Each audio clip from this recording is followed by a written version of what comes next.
To support a revolt inside the Persian Empire, and they ended up burning a major Persian city, Sardis, to the ground. Darius was, as you can imagine, enraged. So enraged that, according to Herodotus, he ordered a servant to whisper the same thing in his ear every single night at dinner. "Master, remember the Athenians." And that kicked off the famous Greco-Persian Wars. Now, for Persia, you have to understand, this was a minor problem on a faraway border. But for the Greeks, this was a fight for their very survival. And it's this huge difference in perspective that would have massive consequences for Persia's legacy.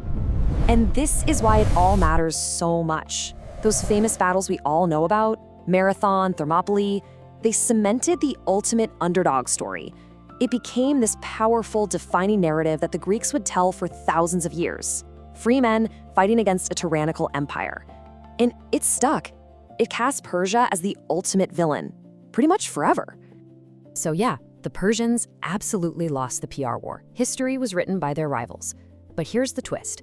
They still left this deep and often invisible mark on the world that came after. Their influence is just woven into the fabric of our world in ways you probably never even realized. The word paradise, that comes from the Persian word for their beautiful walled gardens. Those early ideas of human rights that we saw with Cyrus, that's them. The whole model for how to run a government, their amazing postal service, even the pants you might be wearing right now. Trousers were popularized in the West by the Persians. Their impact is just everywhere once you know where to look. Which leaves us with a final, really interesting thought. We always say that history is written by the victors, but the Persian paradox kind of flips that on its head. It reminds us that the loudest voice, the one telling the best stories, isn't always the one with the most lasting impact.